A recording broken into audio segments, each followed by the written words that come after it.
Hello, everybody. Hayden Klein here from HK Digital Reviews, and I'm here for a review today of the new Mike mixtape, Tears of Joy.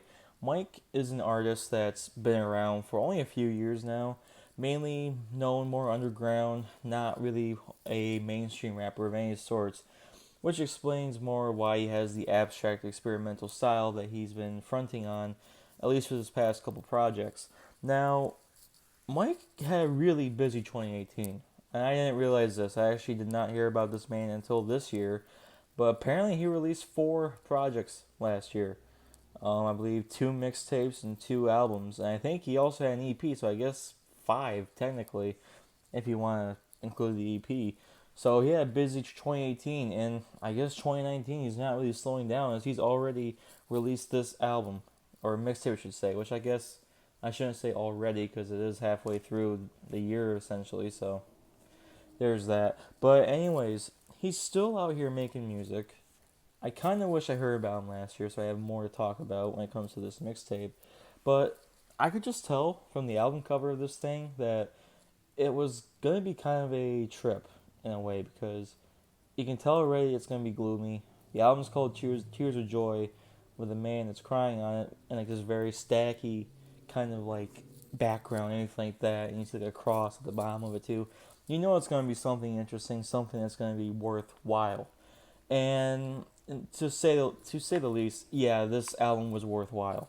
Now it's a 20-track project, but it's only about 42 minutes in length, so there's not much time per song on here to really do anything. But I have to say, I would think every single track on here in a short runtime gets the job done pretty well. In fact, one thing that I have to say right off the bat is that this album reminds me a lot, and I do mean a lot, of Earl Sweatshirt's Some Rap Songs, which was an album that I loved when I first heard it. And actually now, after I've heard it so many times, if I was to go back in time, I think I would actually rival that album and my actual album of the year, Daughters You Won't Get What You Want, and it probably would have been a dogfight for me to see who would get the number one spot of 2018. But going back to this album, when I say it's like that album a lot, I mean it really does remind me a lot of it. Like the production reminds me a lot of it as well. It's rough, it's grainy, it has the appearance and the aesthetic of a low production style type of production. And when I listen to it, I also feel the same type of like gloominess as well that I would have gotten from some rap songs. Now, I really don't want to make this entire review about comparing these two albums, but it's it's really what I think of immediately when I hear this. Now, I'm not gonna say that this is a straight copycat of some rap songs. It definitely is not. It's not for many reasons. First, I think the themes of this album are definitely more I guess, oriented towards family. Not like some rap songs wasn't, but this one seems to talk a lot about his mother, especially. Like it is really caked about his mother and about his mother's passing and stuff like that. And I think that's mainly where this album actually came from, or mixtape, I should say. I messed that up a lot in this review, I have a feeling. But anyways, also he talks about a bunch of other stuff. Like he feels like he's proud of himself for being where he is at this state in time. And while he's also dealing with other problems in his life, he's saying how much of a struggle it is for him and how much it was for him.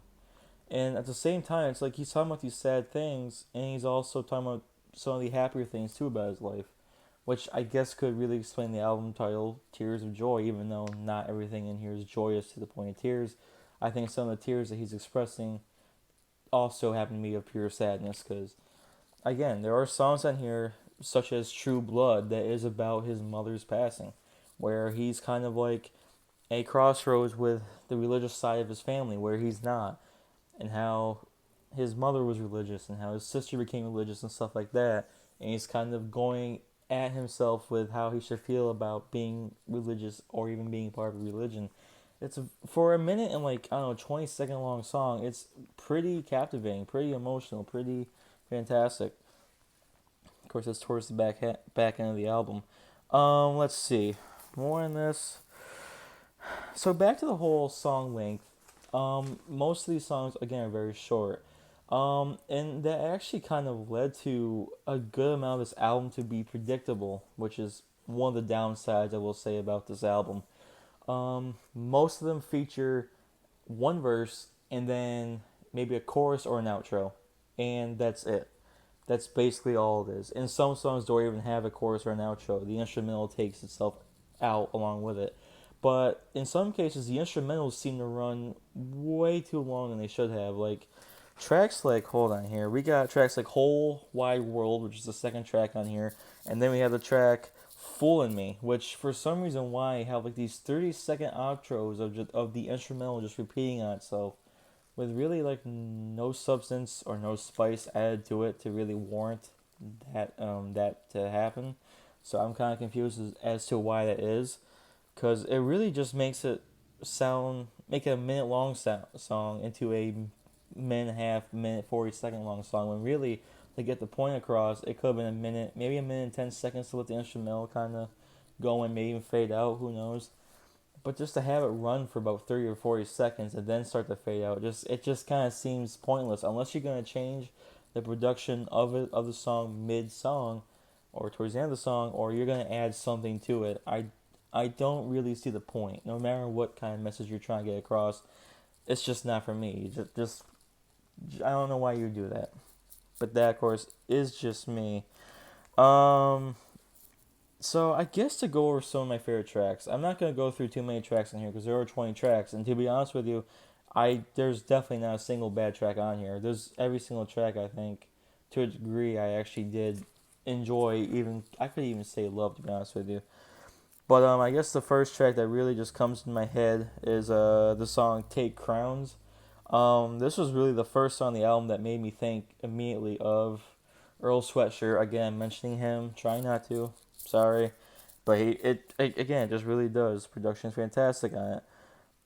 Memorial is pretty heart wrenching in a way. As you can tell, it's gonna be a little bit about his mother because, of course, talking about how she has passed away and stuff like that.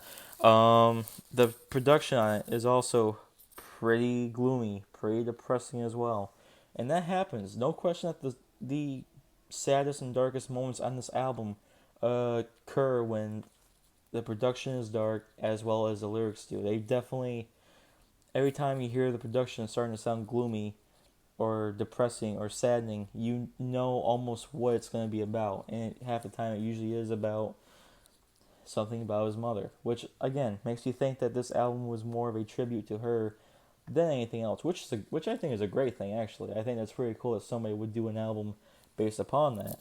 And what really seals the deal actually is the final track on this thing, Stargazer Part 3, which is also a pretty big highlight for me, mainly because of the very long outro, but it's actually a recording of his mother before she passed away.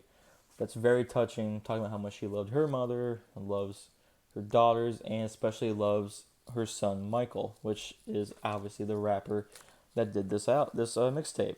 So very touching. It's actually pretty saddening. I even in some cases could be labeled as a tearjerker, no question about that. Um, we're gonna continue with some more.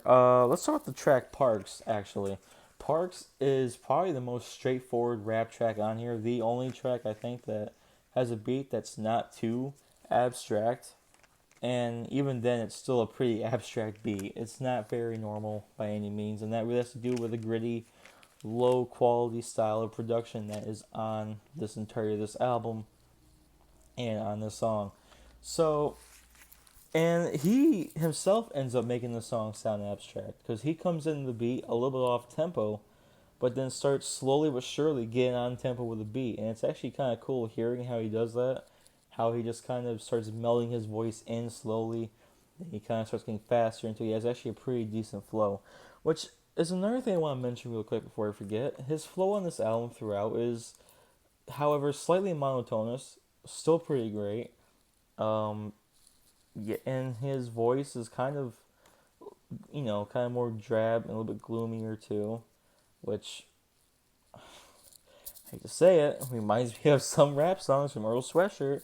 I'm gonna keep saying it, and I can't stop myself from saying it, but again, just similarities to me just kind of are a little bit too much. And in a way, that's kind of a negative, but also in a way, he's just kind of showing where he got the influence from this album from. But anyways, back to it. What else we got here?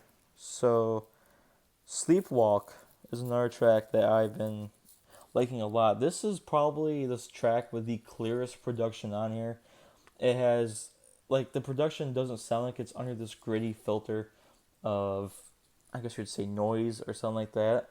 And the track sounds actually extremely gorgeous in a way. The atmospheric synths that are going on in the background are honestly phenomenal. They actually hit right out of the park with that. And, basically the song isn't really so much depressing as it is just like him kind of saying how all these people, where he's from, would like to talk crap, but yeah, wouldn't do anything to even hold up to it. They're basically just sleeping on the couch essentially instead of going out and doing what they say they do, which is kind of why it's called Sleepwalker, or Sleepwalk, I should say. So that's a pretty great track. Breathe Good is also a pretty phenomenal track. Again, has it's pretty gloomy at points on this track. The production sounds pretty gloomy, but the production is fantastic. The bass, for some reason, on this track more than others, is so thick that really pierces through your earbuds or your headphones or wherever you're gonna listen to or your speakers. It just like pierces through it. You feel like the bass is about to blow out your speaker a little bit. Not that it's like it rumbles. It's just like that bass hit that when it hits is just pretty damn harsh, pretty damn thick. Um, yeah, it's a hard hitting song really in a way.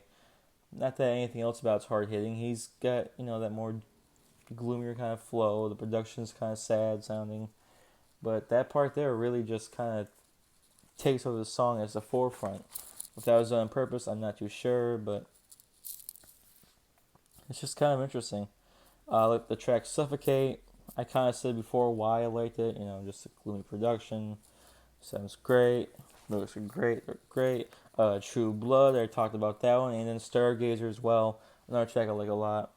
Really just ends the album on a great note. That really just kind of ties it all together on what it's about. And yeah, I guess I'll have to say one more thing is that really the best parts of this album all come down in the final leg of it. Like the final 5 to 6 tracks are definitely where it seems like he hits the very darker parts of the album.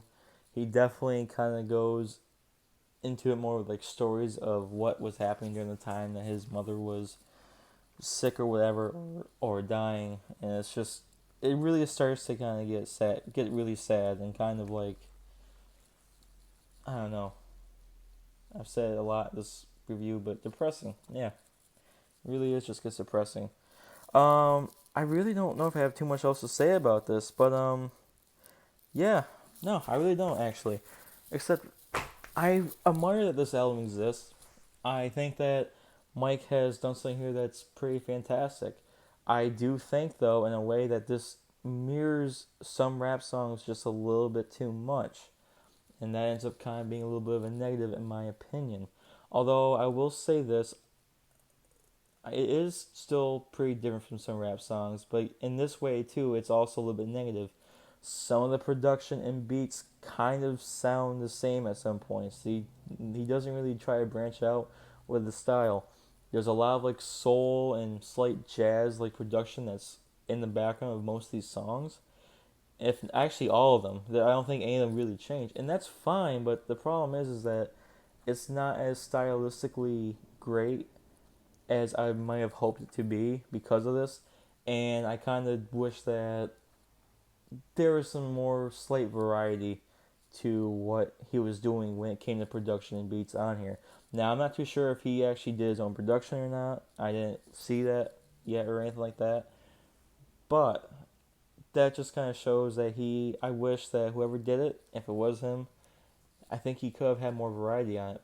But at the same time, when I say this, every track on here was enjoyable to a certain extent, no matter what. Like I said, there's not a single bad track on here. Every single track feels complete, even if they're short, even if they have just the one verse and maybe a chorus.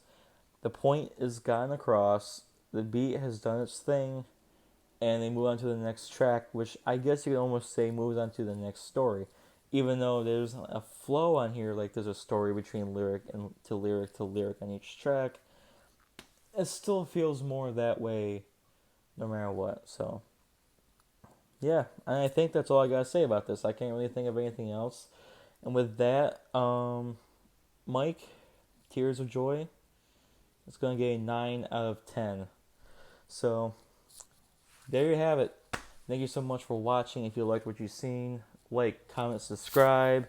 Talk about this out in the comments. Did you like this album or mixtape? Did you dislike it?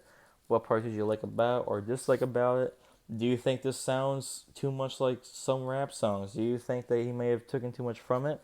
Or am I just overanalyzing it or maybe thinking too much into it? Which that's a possibility. Um, yeah, that's all I gotta say. Thank you all so much for watching, and I will see you guys in the next video. And have a nice day. Wow, I messed the outro up. Hmm.